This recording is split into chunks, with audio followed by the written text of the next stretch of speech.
ولا تهنوا ولا تحزنوا وانتم الاعلون ان كنتم مؤمنين. دل شکستہ نہ ہو، غم نہ کرو، تم ہی غالب رہو گے اگر تم مومن ہو. یعنی منافقت چھوڑ دو، ایمان کو کمزور کرنے والی چیزیں چھوڑ دو، تو مدد ہی مدد ہے، اللہ کی طرف سے برکتیں ہی برکتیں اور رحمتیں ہی رحمتیں ہیں. اس وقت اگر تمہیں چوٹ لگی ہے تو اس سے پہلے ایسی ہی چوٹ تمہارے مخالف فریق کو بھی لگ چکی ہے. جنگ احد میں 70 لوگ شہید ہوئے تھے، تو ان کی طرف اشارہ ہے کہ اتنا بڑا جانی نقصان ہو گیا. تو یاد رکھو بدر میں تمہارے دشمنوں کا بھی اتنا ہی نقصان ہوا تھا.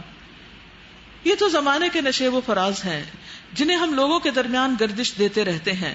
تم پر یہ وقت اس لیے لایا گیا ہے کہ اللہ دیکھنا چاہتا تھا کہ تم میں سچے مومن کون ہیں، اور ان لوگوں کو چھانٹ لینا چاہتا تھا جو واقعی راستے کے گواہ ہوں، کیونکہ ظالم لوگ اللہ کو پسند نہیں. اور وہ اس آزمائش کے ذریعے سے مومنوں کو الگ چھانٹ کر کافروں کی سرکوبی کر دینا چاہتا تھا. کیا تم نے یہ سمجھ رکھا ہے کہ یوں ہی جنت میں چلے جاؤ گے، حالانکہ ابھی اللہ نے یہ دیکھا ہی نہیں کہ تم میں کون لوگ ہیں جو اس کی راہ میں جانیں لڑانے والے اور اس کی خاطر صبر کرنے والے ہیں. یعنی مشکلات تو اس لیے آتی ہیں کہ تمہارے ٹیمپرامنٹ دیکھ لیا جائے کہ تم کہاں کھڑے ہو. تم تو موت کی تمنائیں کر رہے تھے، یعنی جو جنگ بدر میں شریک نہ ہو سکے وہ آرزو کر رہے تھے کہ اب نیکسٹ کوئی موقع آئے تو ہم بھی شہید ہوں. مگر یہ اس وقت کی بات تھی جب موت سامنے نہ آئی تھی. لو اب وہ تمہارے سامنے آ گئی اور تم نے اسے آنکھوں سے دیکھ لیا، کیونکہ اتنی افراتفری ہو گئی تھی فتح شکست میں بدلتے ہوئے کہ مخالفین نے جب پیچھے سے حملہ کر دیا تو مسلمان اپنے آپ کو سنبھال نہ سکے اور ایک کے بعد ایک شہید ہو رہا تھا. حتیٰ کہ نبی صلی اللہ علیہ وسلم کے بھی شہید ہونے کی خبر مشہور ہو گئی اور اس سے صحابہ کے دل اور چھوٹے ہو گئے کہ اب آپ ہی باقی نہیں رہے تو ہم کس کے لیے لڑیں. تو یہاں بھی پھر اصلاح کر دی گئی کہ نہیں، تمہیں محمد صلی اللہ علیہ وسلم کے لیے بھی نہیں لڑنا. کس کے لیے لڑنا ہے؟ صرف اللہ کے لیے. اسی کو اللہ تعالیٰ قبول کرتا ہے، اسی کو اللہ قبول کرتا ہے.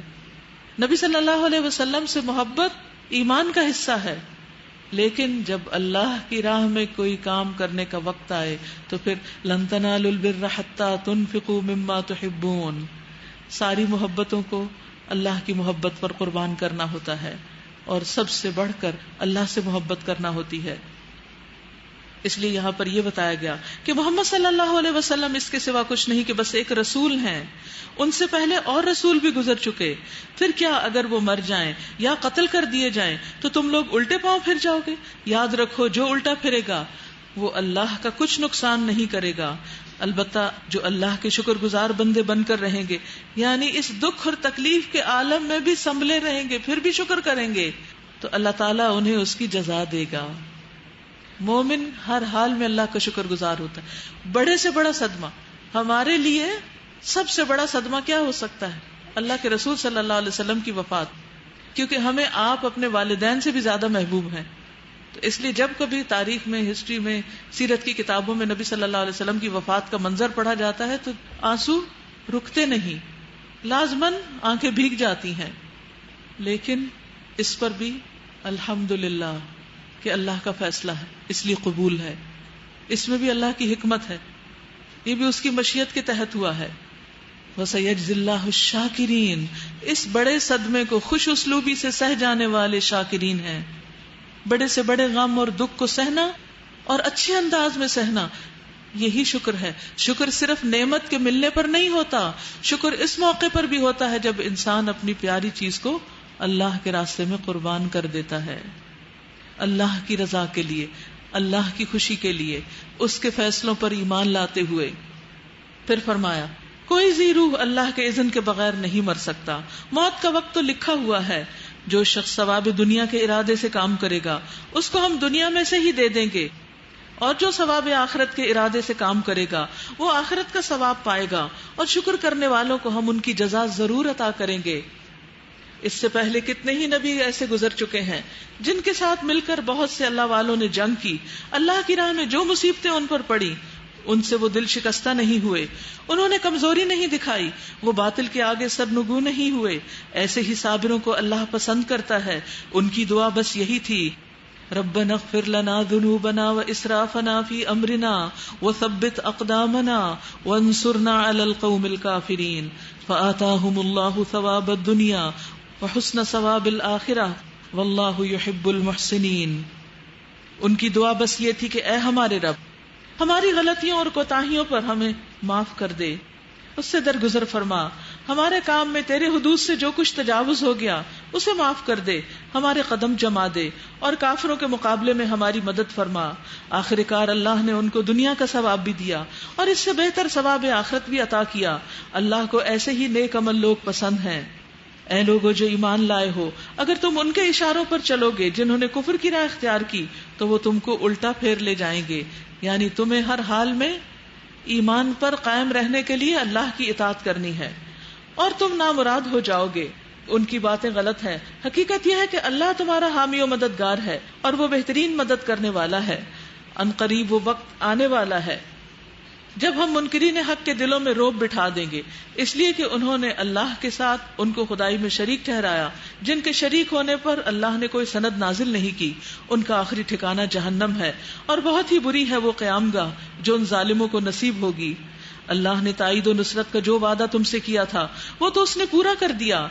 ابتدا میں اس کے حکم سے تم ہی ان کو قتل کر رہے تھے، یعنی جنگ احد کی طرف اشارہ ہے، مگر جب تم نے کمزوری دکھائی اور اپنے کام میں باہم اختلاف کیا، وَاعْتَصِمُوا بِحَبْلِ اللَّهِ جَمِيعًا، اس کے کیا فائدے ہیں کہ اللہ کی مدد آتی ہے، اور اگر اس کو چھوڑ دیا جائے تو اختلاف ہوتا ہے، اور اختلاف ہوتا ہے تو پھر کیا ہوتا ہے؟ دنیا میں بھی مشکلات آتی ہیں۔ صحابہ کرام پر جنگ احد کی مشکل کیوں ٹوٹی؟ کیونکہ انہوں نے نبی صلی اللہ علیہ وسلم کی حکم کی خلاف ورزی کی۔ اور بائی دا وے وَاعْتَصِمُوا بِحَبْلِ اللَّهِ جَمِيعًا کا مطلب یہ ہوتا ہے کہ جو اس کتاب میں حکم آئے ہیں ان پر عمل کرو، یعنی جو اللہ تعالیٰ اور اس کے رسول تمہیں کرنے کو کہہ رہے ہیں ان کو کر کے دکھاؤ، کیونکہ اگر تم اس کو نہیں کرتے تو پھر اللہ کی مدد تم سے اٹھ جائے گی، جیسے جنگ احد میں ہوا۔ حالانکہ اللہ کے رسول صلی اللہ علیہ وسلم بیچ میں تھے، اس کے باوجود فتح شکست میں بدل گئی۔ تو دین کا معاملہ بہت نازک معاملہ ہے، اس میں ہر شخص کے اپنے اپنے اخلاص کو پرکھا جائے گا اور اس کے طریقے کو دیکھا جائے گا۔ مگر جب تم نے کمزوری دکھائی اور اپنے کام میں باہم اختلاف کیا، اور جو ہی کہ وہ چیز اللہ نے تمہیں دکھائی جس کی محبت میں تم گرفتار تھے، یعنی مال غنیمت، تو تم اپنے سردار کے حکم کی خلاف ورزی کر بیٹھے، اس لیے کہ تم میں سے کچھ لوگ دنیا کے طالب تھے اور کچھ آخرت کی خواہش رکھتے تھے۔ تب اللہ نے تمہیں کافروں کے مقابلے میں پسپا کر دیا تاکہ وہ تمہاری آزمائش کرے، اور حق یہ ہے کہ اللہ نے پھر بھی تمہیں معاف ہی کر دیا، کیونکہ مومنوں پر اللہ بڑی نظر عنایت رکھتا ہے۔ یاد کرو جب تم بھاگے چلے جا رہے تھے، کسی کی طرف پلٹ کر دیکھنے کا ہوش تک نہ تھا، اور رسول تمہارے پیچھے تمہیں پکار رہے تھے۔ اس وقت تمہاری اس روش کا بدلہ اللہ نے تمہیں یہ دیا کہ تم کو رنج پر رنج دیے، تاکہ آئندہ کے لیے تمہیں یہ سبق ملے، آئندہ کے لیے تمہیں یہ سبق ملے کہ جو کچھ تمہارے ہاتھ سے جائے یا جو مصیبت تم پر نازل ہو تم اس پر غمگین نہ ہو۔ یعنی بعض اوقات اللہ سبحانہ وتعالیٰ انسان کو پختہ کرتا ہے بڑے کام کے لیے۔ ہم امت وسط ہیں، بہترین امت ہیں، لوگوں کے لیے پیدا کیے گئے ہیں، نیکی کا حکم دینا ہے، برائی سے روکنا ہے، جس کے نتیجے میں بڑی بڑی مخالفتیں سامنے آنی ہیں، اس کے لیے مضبوط دل، مضبوط ارادوں کی ضرورت ہے، جمنے کے لیے، اس کام کو کرتے رہنے کے لیے، اور مضبوط بننے کے لیے پھر مختلف طرح کے امتحانوں سے گزارا جاتا ہے، ٹھوک بجا کے دیکھا جاتا ہے کہ یہ شخص اللہ کے آنریبل کام کے قابل ہے بھی یا نہیں۔ موسیٰ علیہ السلام کو کس مشقت سے گزارا گیا، اور پھر آخر میں سرٹیفکیٹ دے دیا گیا، وَاسْتَنَعْتُكَ لِنَفْسِي، میں نے تمہیں اپنے کام کا بنا لیا۔ اللہ کے کام کا بننے کے لیے انسان کے اندر بہت سی کوالٹیز ہونی چاہیے۔ دنیا میں کوئی اعلیٰ جاب حاصل کرنے کے لیے انسان کو کیا کرنا پڑتا ہے؟ سخت محنت، معمولی طریقوں سے بات نہیں بنتی، اور مسلسل محنت۔ تو اللہ سبحانہ وتعالیٰ کے دین کی خدمت کے لیے انسان کو کچھ بھی نہیں کرنا پڑے، اور ایسے ہی ہر قسم کے لوگ اس میں شامل ہو جائیں اور اس کاز کو نقصان پہنچاتے رہیں، تو اللہ سبحانہ وتعالیٰ ہر ایک کو اپنے طریقے کے مطابق ٹیسٹ سے گزارتا ہے۔ اور جب یہ دیکھتا ہے کہ یہ شخص واقعی اللہ تعالیٰ کی بات ماننے والا ہے تو اللہ سبحانہ وتعالیٰ اس کو دنیا اور آخرت میں بہترین کامیابیوں سے نوازتے ہیں۔ یاد کرو جب تم بھاگے چلے جا رہے تھے، کسی کی طرف پلٹ کر دیکھنے تک کا ہوش نہ تھا، اور رسول تمہارے پیچھے تم کو پکار رہے تھے۔ اس وقت تمہاری اس روش کا بدلہ اللہ نے تمہیں یہ دیا کہ تم کو رنج پر رنج دیے، تاکہ آئندہ کے لیے تمہیں یہ سبق ملے کہ جو کچھ تمہارے ہاتھ سے جائے یا جو مصیبت تم پر نازل ہو اس پر تم غمگین نہ ہو۔ اللہ تمہارے سب اعمال سے باخبر ہے۔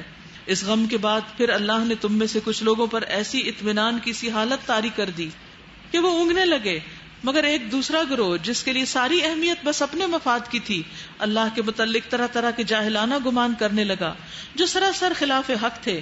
یہ لوگ اب کہتے ہیں کہ اس کام کے چلانے میں ہمارا بھی کوئی حصہ ہے، اشارہ منافقین کی طرف جو شہر سے باہر نکل کے جنگ کرنا ہی نہیں چاہتے تھے۔ تو جب ان کی نہیں مانی گئی اور نبی صلی اللہ علیہ وسلم عام مسلمانوں کے مشورے سے باہر نکلے اور شکست ہوئی، تو پھر انہیں خوب باتیں بنانے کا موقع مل گیا۔ یہ کہنے لگے ہماری تو کوئی بات ہی نہیں مانتا، ہماری تو سنی ہی نہیں جاتی، ہمارا تو کوئی مشورہ ہی قبول نہیں کرتا، اس لیے ہم سے کیا توقع رکھتے ہو؟ ان سے کہیے کسی کا کوئی حصہ نہیں، اس کام کے سارے اختیارات اللہ کے ہاتھ میں ہیں۔ دراصل یہ لوگ اپنے دلوں میں جو بات چھپائے ہوئے ہیں اسے تم پر ظاہر نہیں کرتے۔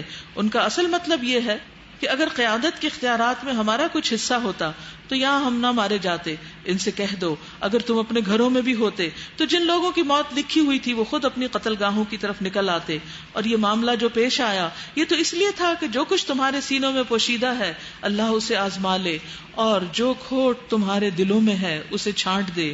اللہ دلوں کا حال خوب جانتا ہے۔ تم میں سے جو لوگ مقابلے کے دن پیٹ پھیر گئے تھے ان کی اس لغزش کا سبب یہ تھا کہ ان کی بعض کمزوریوں کی وجہ سے شیطان نے ان کے قدم ڈگمگا دیے تھے۔ اللہ نے انہیں معاف کر دیا، اللہ بہت درگزر کرنے والا اور بردبار ہے۔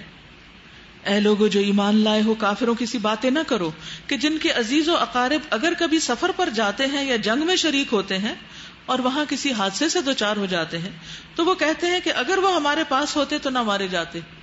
یہ جملہ کہنے کی اجازت نہیں۔ اگر کوئی شخص گھر سے نکلا، ایکسیڈنٹ ہو گیا، اس کی ڈیتھ ہو گئی، تو عام طور پر لوگ کیا سوچتے ہیں؟ کاش وہ باہر نہ جاتا، اگر نہ جاتا تو نہ مرتا۔ کیا ایسا ہی تھا؟ نہیں، جس نے مرنا تھا اس سے اپنی جگہ پہنچنا ہی تھا، کیونکہ اللہ نے موت کا صرف وقت نہیں جگہ بھی لکھی ہوئی، اور اس میں صرف اللہ کا حکم نافذ ہوتا ہے۔ انسان اپنی احتیاطی تدابیر کر سکتا ہے، لیکن جب موت آتی ہے تو احتیاطی تدبیر کام نہیں آتی۔ تو اس قسم کے جملے نہیں بولنے چاہیے، اس کو کافروں کی سی باتیں کہا گیا ہے۔ اللہ اس قسم کی باتوں کو ان کے دلوں میں حسرت اور اندوہ کا سبب بنا دیتا ہے تاکہ پھر غم نکلتا ہی نہیں، ورنہ اصل مارنے اور جلانے والا تو اللہ ہی ہے، اور تمہاری حرکات پر وہی نگران ہے۔ اگر تم اللہ کی راہ میں مارے جاؤ یا مر جاؤ تو اللہ کی جو رحمت اور بخشش تمہارے حصے میں آئے گی وہ ان ساری چیزوں سے زیادہ بہتر ہے جنہیں یہ لوگ جمع کرتے ہیں۔ یعنی اللہ کے راستے میں مرنا بھی اعزاز کی بات ہے، اور خواہ تم مرو یا مارے جاؤ، بہرحال تم سب کو سمٹ کر جانا اللہ ہی کی طرف ہے۔ یعنی اگر تمہیں کوئی مارے گا نہیں تو خود بھی بستر پر مر ہی جاؤ گے یا کسی اور طریقے سے۔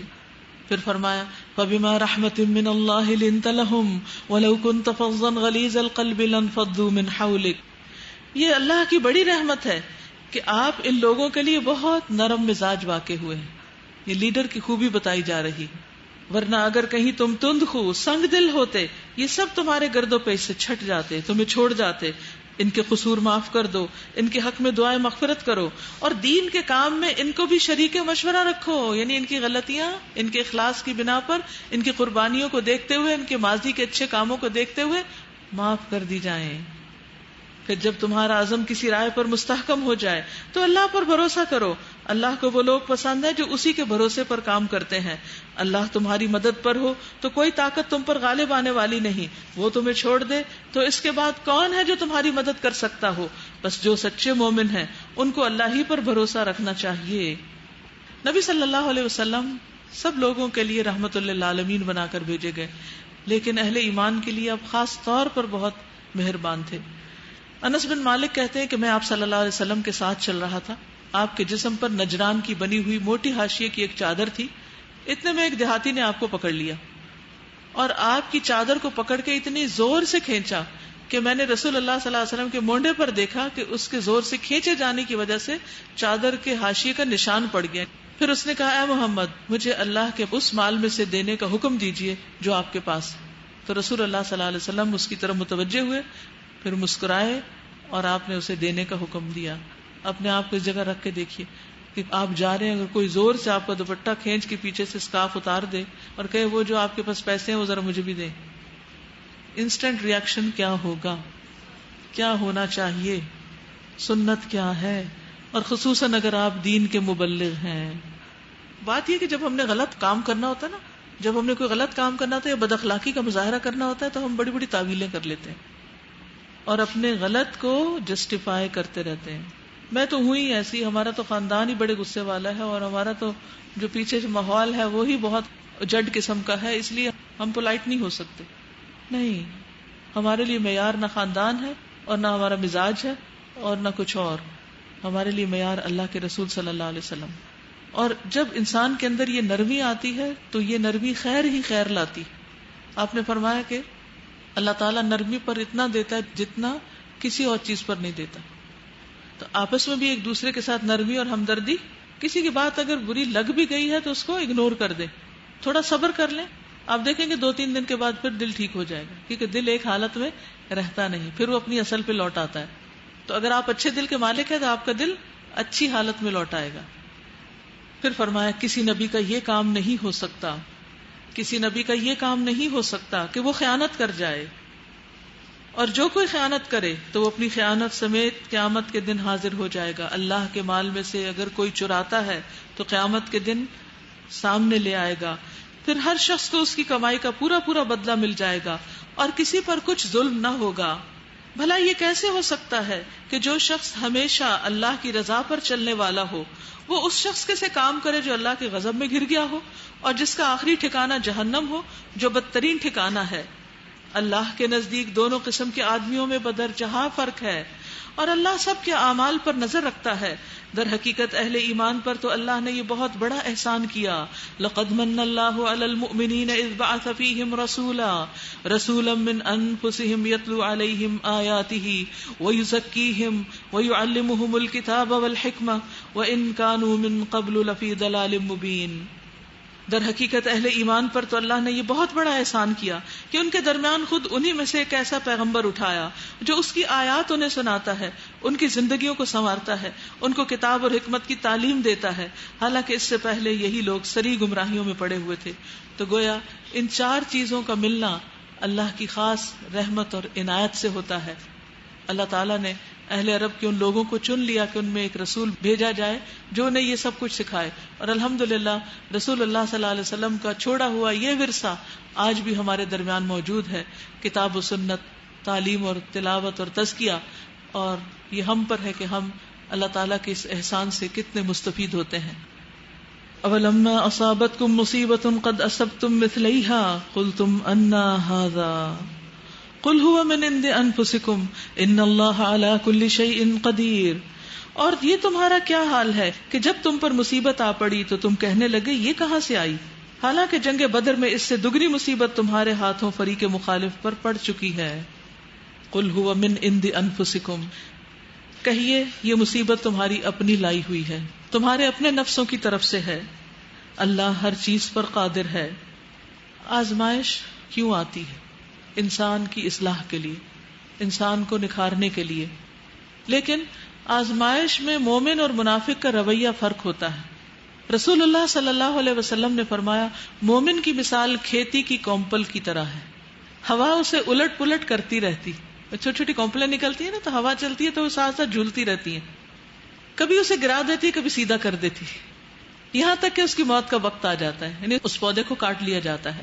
اور منافق کی مثال صنوبر کے درخت کی طرح ہے جو اپنے تنے پر مضبوط کھڑا رہتا ہے، اس کو کوئی بھی نقصان نہیں پہنچتا یہاں تک کہ ایک ہی دفعہ جڑ سے اکھڑ جاتا ہے، یعنی اس کی اکڑ ختم ہی نہیں ہوتی، پھر موت ہی اس کو پکڑ کے گراتی ہے، اس سے پہلے وہ سبق نہیں لیتا. تو ہم سب کو پودے کی طرح ہونا چاہیے. ٹھیک ہے کبھی گر گئے، کبھی غلطی ہو گئی، کبھی پیچھے ہو گئے، کبھی آگے ہو گئے، کبھی سیدھے ہو گئے، کبھی پھر گر گئے، کبھی ایمان نیچے ہو گیا، کبھی اوپر ہو گیا، یہ ہوتا رہے گا ساری زندگی. کبھی سخت تکلیف ہوتی ہے، کسی کی طرف سے کوئی بات ایسی پہنچتی تو انسان تھوڑی دیر کے لیے ڈاؤن فیل کرتا ہے، پھر اٹھ کھڑا ہوتا ہے، پھر اٹھ کھڑا ہوتا ہے. اس وقت بھی ہمیشہ یہ کہیں کہ اس میں بھی خیر ہے، اس میں بھی خیر ہے. لٹرلی بعض باتیں ایسی ہوتی ہیں جو بھوچال سے کم نہیں ہوتی. بعض اوقات لوگ آپ کو آ کر ایسی خبر کوئی سناتے ہیں کہ آپ کی روح کانپ اٹھتی.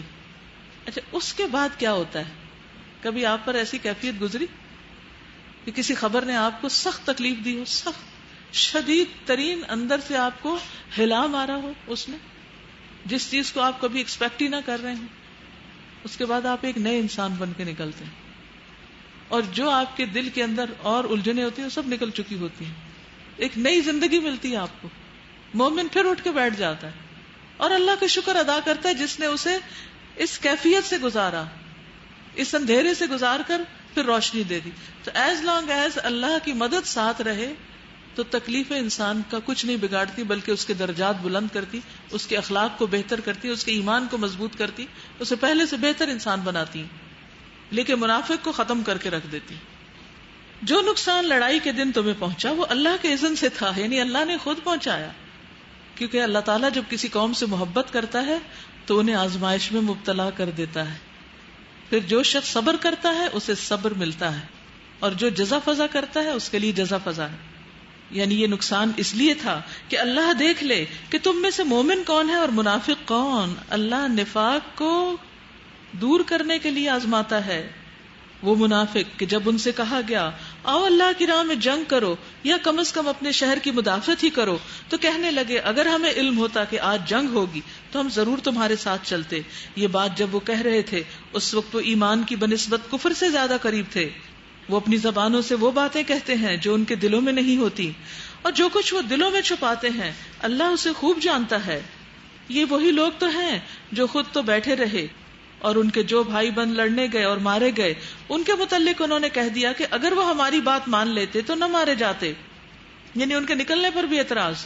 ان سے کہو اگر تم اپنے اس قول میں سچے ہو تو خود تمہاری موت جب آئے اسے ٹال کر دکھانا.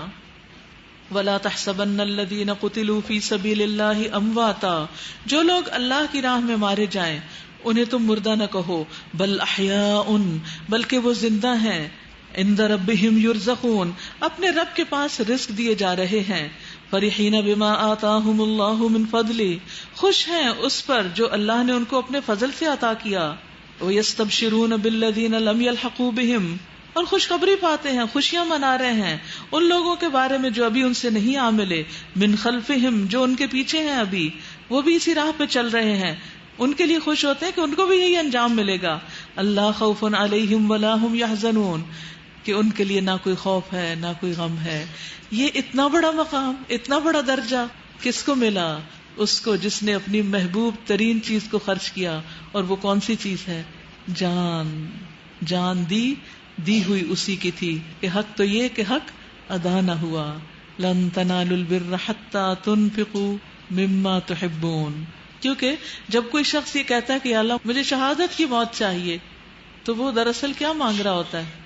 تیرے راستے میں میری جان لے لی جائے, جان پیش کر رہا ہوتا ہے. تم میں سے کتنے لوگ ہیں جو سچے دل سے یہ دعا مانگتے ہیں؟ کیونکہ اپنی جان اتنی پیاری ہے کہ وہ پھر مانگتے بھی ہیں تو ڈر ڈر کے مانگتے ہیں کہ کہیں مری نہ جائیں. جی تو چاہتا ہے کہ شہید ہو جائیں, وہ سنا ہے جان سے مار دیتے ہیں. لیکن ایسے مرنے والوں کے لیے نہ کوئی خوف اور نہ کوئی غم. وہ اللہ کے انعام اور اس کے فضل پر شاداں و فرحاں ہیں, اور ان کو معلوم ہو چکا ہے کہ اللہ مومنوں کے اجر ضائع نہیں کرتا. الذین استجابوا للہ والرسول, جن لوگوں نے زخم کھانے کے بعد بھی اللہ اور اس کے رسول کی پکار پر لبیک کہا, ان میں جو شخص نیکوکار اور پرہیزگار ہیں ان کے لیے بڑا اجر ہے. اور وہ جن سے لوگوں نے کہا کہ تمہارے خلاف بڑی فوجیں جمع ہوئی ہیں ان سے ڈرو, تو یہ سن کر ان کا ایمان اور بڑھ گیا, اور انہوں نے جواب دیا کہ ہمارے لیے اللہ کافی ہے اور وہی بہترین کارساز ہے.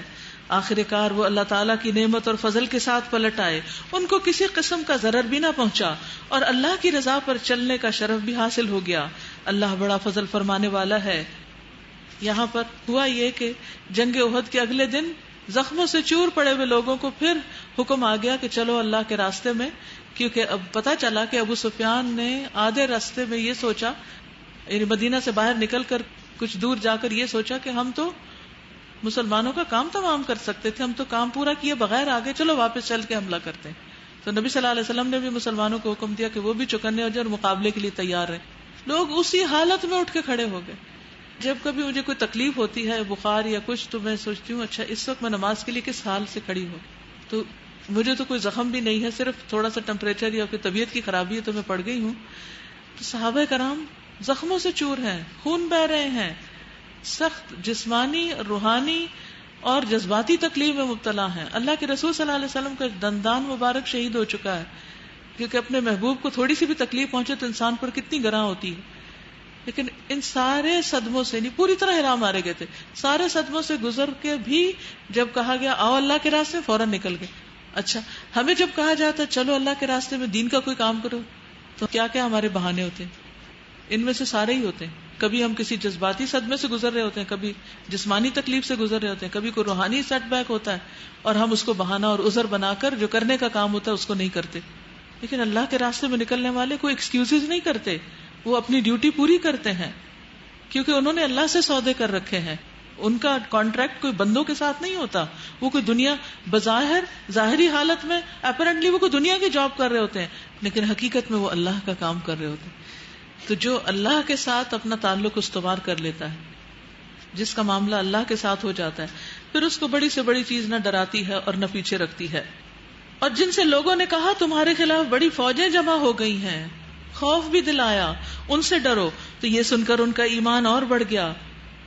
یعنی یہ سن کے ڈرنے کے بجائے انہوں نے کہا ٹھیک ہے ہم مقابلہ کریں گے. اور انہوں نے جواب دیا وقالوا حسبنا اللہ ونعم الوکیل، کافی ہے ہمیں اللہ اور وہ بہترین کارساز ہے. ابراہیم علیہ السلام نے یہی کلمہ پڑھا تھا جب انہیں آگ میں پھینکا گیا تھا، اور نبی صلی اللہ علیہ وسلم نے یہ کلمہ اس وقت پڑھا تھا جب لوگوں نے مسلمانوں کو ڈرانے کے لیے کہا کہ لوگوں نے تمہارے خلاف فوج جمع کر لی ہے تو اس سے ڈرو. تو اس بات نے ان کا ایمان اور تازہ کر دیا، اور انہوں نے کہا حسبنا اللہ ونعم الوکیل. آخرکار وہ اللہ کی نعمت اور فضل کے ساتھ پلٹ آئے. ان کو کسی قسم کا ضرر بھی نہ پہنچا کیونکہ وہ جنگ نہیں ہوئی تھی پھر، اور مسلمان وہاں ایک بہت بڑا بزنس کر کے واپس آئے مال کما کر. اور اللہ کی رضا پر چلنے کا شرف بھی انہیں حاصل ہو گیا، پورا اجر بھی سمیٹ لیا. اللہ بڑا فضل فرمانے والا ہے. اب تمہیں معلوم ہو گیا کہ وہ دراصل شیطان تھا جو اپنے دوستوں سے خواہ مخواہ تمہیں ڈرا رہا تھا، لہٰذا آئندہ تم انسانوں سے نہ ڈرنا، مجھ سے ڈرنا اگر تم حقیقت میں صاحب ایمان ہو. اے پیغمبر صلی اللہ علیہ وسلم، جو لوگ آج کفر کی راہ میں بڑی دوڑ دھوپ کر رہے ہیں ان کی سرگرمیاں تمہیں آزردہ نہ کریں، یہ اللہ کا کچھ بھی نہ بگاڑ سکیں گے. اللہ کا ارادہ یہ ہے کہ ان کے لیے آخرت میں کوئی حصہ نہ رکھے، اور بالآخر ان کو سخت سزا ملنے والی ہے. جو لوگ ایمان کو چھوڑ کر کفر کے خریدار بنے ہیں وہ یقیناً اللہ کا کچھ نقصان نہیں کر رہے، ان کے لیے دردناک عذاب تیار ہے. یہ ڈھیل جو ہم انہیں دیے جاتے ہیں، یعنی دنیا میں ان کو موج کرنے کا موقع ملا ہوا ہے، اس کو یہ کافر اپنے حق میں بہتری نہ سمجھیں. ہم تو انہیں اس لیے ڈھیل دے رہے ہیں کہ یہ خوب بارے گناہ سمیٹ لیں، پھر ان کے لیے سخت ذلیل کرنے والی سزا ہے. اللہ مومنوں کو اس حال میں ہرگز رہنے نہ دے گا جس میں تم اس وقت پائے جاتے ہو. وہ پاک لوگوں کو ناپاک لوگوں سے الگ کر کے رہے گا، مگر اللہ کا یہ طریقہ نہیں ہے کہ تم کو غیب پر مطلع کر دے. غیب کی باتیں بتانے کے لیے تو اپنے رسولوں میں سے جس کو چاہتا ہے منتخب کر لیتا ہے، لہٰذا امور غیب کے بارے میں اللہ اور اس کے رسول پر ایمان رکھو. اگر تم ایمان اور خدا ترسی کی روش پر چلو گے تو تم کو بڑا اجر ملے گا.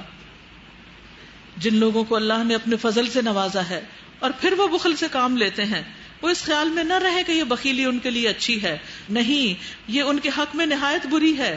جو کچھ وہ اپنی کنجوسی سے جمع کر رہے ہیں وہی قیامت کے دن ان کے گلے کا طوق بن جائے گا.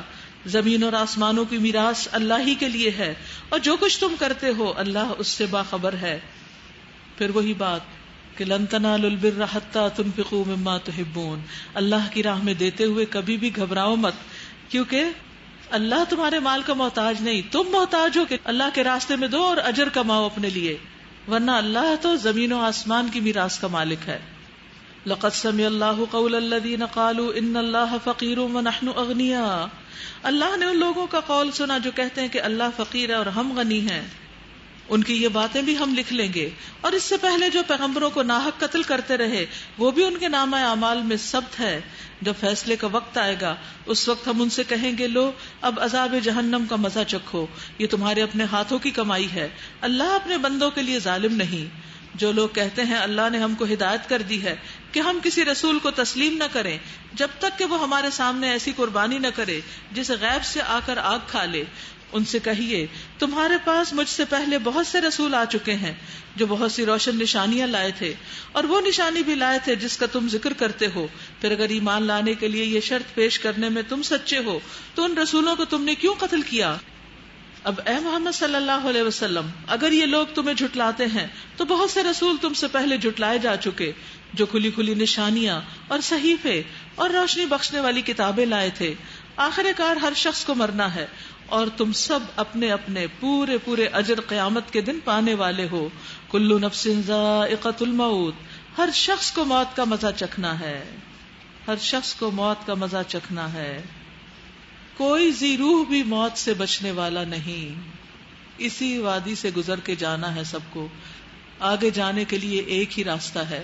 جب رسول اللہ صلی اللہ علیہ وسلم پر موت کی شدت طاری ہوئی تو آپ صلی اللہ علیہ وسلم جو اسے محسوس کر رہے تھے تو فاطمہ رضی اللہ تعالی عنہا دیکھ کر بہت پریشان ہوئی. کہنے لگی ہائے تکلیف. رسول اللہ صلی اللہ علیہ وسلم نے فرمایا میری بیٹی، تمہارے باپ پر جو کیفیت طاری ہو رہی ہے قیامت تک آنے والے کسی انسان سے اللہ اسے معاف کرنے والا نہیں. ہر مرنے والا اس تکلیف سے گزرے گا.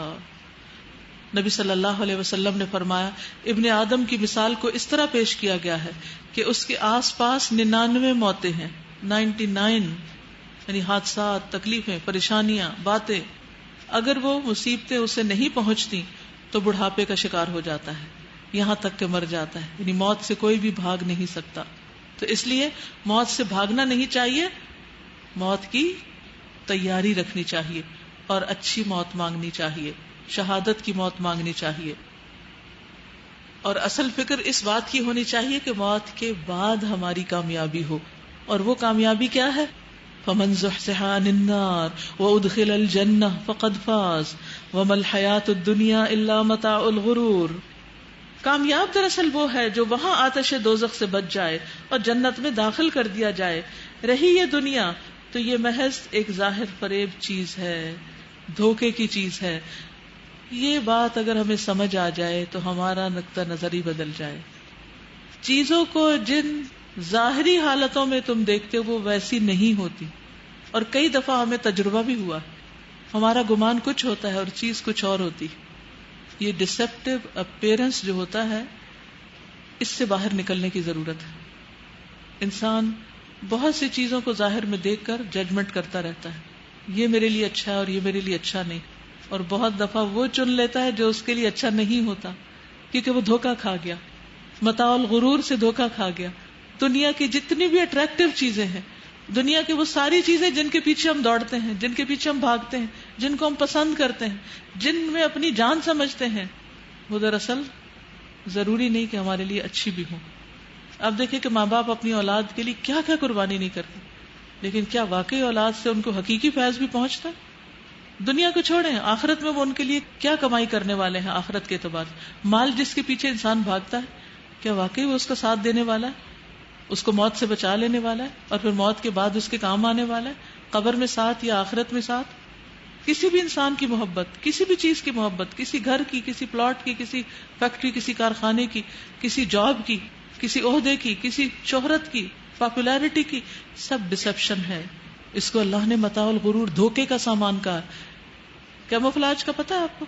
کیموفلاج کیا ہوتا ہے؟ کیموفلاج یہ ہوتا ہے کہ مثلاً کوئی جانور یا کوئی پرندہ کسی درخت میں اس طرح چھپ جائے کہ اس کا پارٹ معلوم ہونے لگے، وہی کلر، وہی حالت، وہی رنگ. تو یہ قدرت نے کئی جگہ پر رکھا ہے. بعض اوقات آپ دیکھیں گے کہ کسی جنگل میں ہاتھی جو ہے وہ اس طرح اپنے آپ کو چھپا لیتے ہیں، کیموفلاج ہو جاتے ہیں کہ بڑے سے بڑا ہرڈ جو ہے اس کو آپ محسوس نہیں کر سکتے اور آپ اس کے نرغے میں آ سکتے ہیں. شیر، چیتا، جانور، سانپ وغیرہ، چھوٹے چھوٹے انسیکٹس، وہ بعض اوقات پتا نظر آتے ہیں، بعض اوقات کوئی ٹہنی نظر آتے ہیں، بعض اوقات کوئی سوکھی لکڑی نظر آتے ہیں، اور انسان ان کو دھوکے میں پکڑ لیتا ہے. تو اللہ سبحانہ تعالیٰ نے یہ جو وائلڈ لائف ہے اس کے اندر جانوروں کے اندر کیموفلاج کرنے کی صلاحیت کیوں رکھی؟ ہمیں سکھانے کے لیے. اور بھی بہت سی حکمتیں، لیکن اس میں سب سے بڑھ کر ہمیں یہ سکھانا مقصود ہے کہ دنیا دھوکے کی چیز ہے. جس چیز کو تم جو سمجھ رہے اور تمہاری اپنی دونوں آنکھیں دیکھ رہی ہیں اور کچھ اور پرسیو کر رہی، وہ ہے نہیں. فَعَسَىٰ أَن تَكْرَهُوا شَيْئًا وَيَجْعَلَ اللَّهُ فِيهِ خَيْرًا كَثِيرًا. بعض اوقات ایک چیز جس کو تم سخت ناپسند کرتے ہو وہی تمہارے لیے بہت بڑے خیر کی بات ہے، اسی میں خیر. نظر کس پہ ہونی چاہیے؟ کامیابی کیا کامیابی؟ فکر کس چیز کی ہونی چاہیے؟ آخرت میں عذاب سے بچ جائیں، آگ سے بچ جائیں، کیونکہ وہ آگ صرف کافروں کے لیے نہیں ہے.